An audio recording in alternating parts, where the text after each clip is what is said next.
Magandang araw. Ako po si Patrick Lloyd Chavez at kasalukuyang naka-admit dito sa NKTI. Isa po akong nagtatrabaho, nagda-dialysis. Ang gusto ko lang po nating mapag-usapan dito is yung assignment ko patungkol dito sa papaano ako makakapagtapos sa tagging ng discharge at papaano rin isagawa yung mga process na babayad doon sa ating cashier. Alright, let's proceed. Itong nakikita nyo dito, um, yan. Ito yung requirements sa PCS o Malasakit Center. At kung nakalagay sa note ay apply muna before pauwiin ng pasyente. So mapapaisip ka kung bakit apply muna before pauwiin pasyente. Paano mo maayos to kung nandito ka, di ba? So may mga scenarios na dapat mangyari to bago mo to maisagawa itong pag-asikaso ng PCS o Malasakit Center. Ganun din sa DSWD Malasakit Center.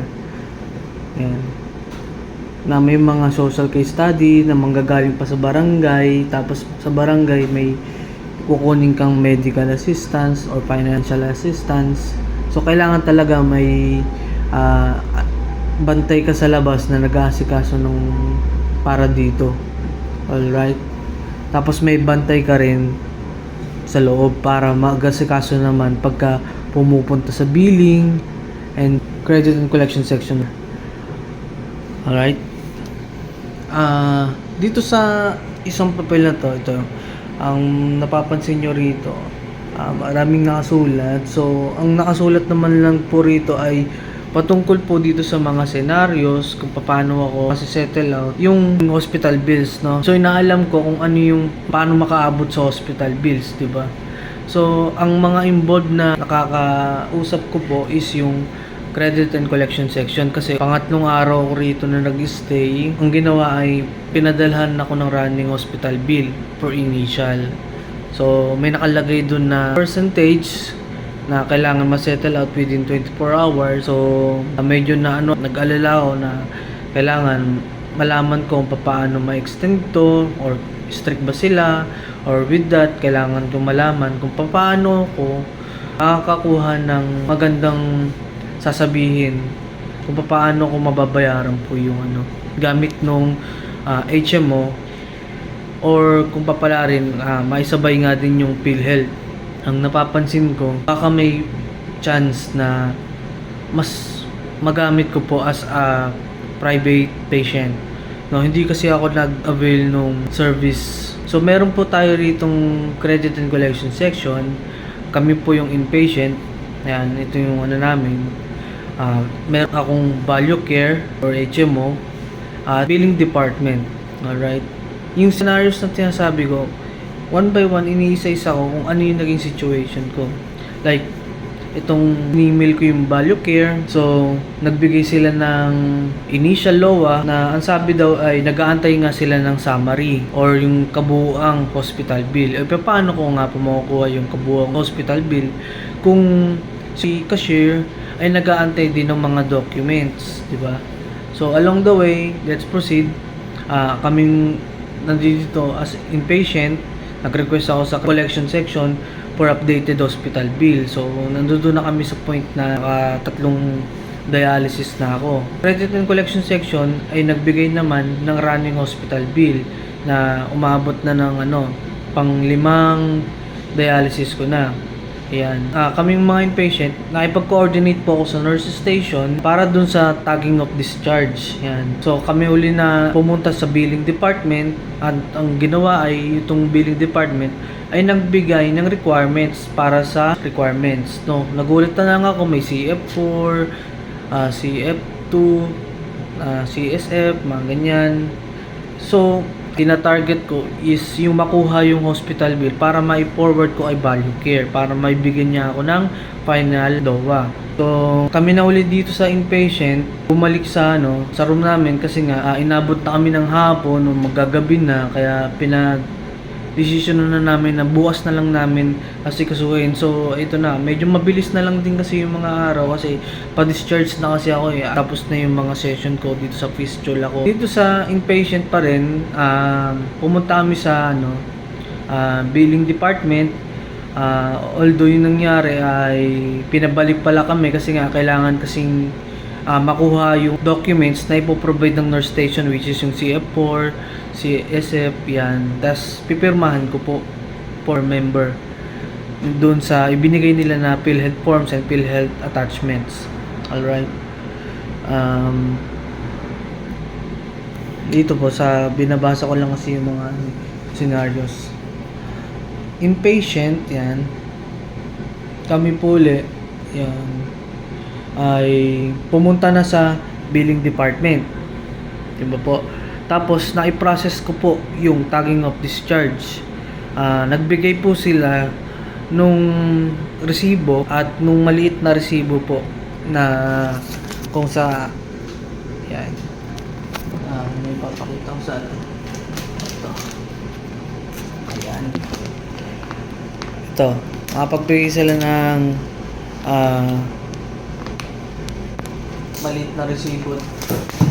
Yung maliit na resibo ay nakalagay doon yung miscellaneous fee. Nandoon yung yung room and board. Tapos yung resibo na to, ito yung may professional fee slip na may charge ng 24,000. Ayun nga. Na dapat maliit lang yung makukuha kasi nga po masisettle na ng yung mga doctors na under ng value care. Yan. Yung fee. Professional fee instead. Ngayon, yung senaryo kasi na nangyari, nung nalaman namin na ang ipapadala pala sa billing department, or akala namin magbabayad lang kami sa billing department, dun pala sa cashier. Doon kami pinorward. Nung pinorward na kami, from billing department, ibinigay sa amin yung mga documents na ang LOA ay initial, hindi pa siya final. Kaya ang naging lapse ata dun was hindi nakapagpasa si Value Care ng final LOA kay billing para i-forward na namin kay cashier. Alright. So nangyari, nagpagpunta sa cashier, ang nai-process is yung initial LOA. Ayun. Ang nangyari, na-count pa rin yung professional fee, although doctor sila sa Value Care. So dapat zero po. So ang expected, pag pumunta po dun sa cashier, kasama na po yung final LOA, understood na po na ang expect namin is yung resibo lang po ng miscellaneous and room board. Tapos yung professional fee, yung mga doctors na lang po na hindi associated sa Value Care. Ayun po. So bukas ayun po yung challenge for me para po asikasuhin yung resibo, and then at the same time yung bantay ko po sa labas na pinapakita ko nga po dito sa na checklist na to. Sinasabi kasi dito, statement of account, complete deductions and signatories. Ibig sabihin, ang complete deduction signatories, ayun na yung resibo nung ibinigay ng cashier. Kaya sabi dito, apply muna bago pa uwi ng pasyente. So, sa isip-isip ko, magagamit namin to, pero sa tingin ko, tatagal ang araw kung hindi tumaasikaso. So gumagapang yung araw na yun. Tapos yung mangyayari, kailangan kasi talaga masettle to within the day at may makuha na resulta. Kung ano yung makukuha dito sa PCS o malasakit, sana masettle siya para kahit papano hindi kami mahirapan sa pagbabayad. At ito rin naman DSWD Malasakit Center, although wala pa siyang note na apply mo na bago pa uwiin, pero itong social case study, kukunin pa yan sa mismong DSWD, tapos sasabihin nila hihingi sila ng barangay indigency, tsaka hihingi sila ng medical certificate. So, medyo parang medyo tatagal. So, much better kahit ito na lang munang una para daw makabawas-bawas kahit papaano dun sa bayarin. Ayan. Then, yung sinasabi ko naman po rito na kailangan nila na statement of account.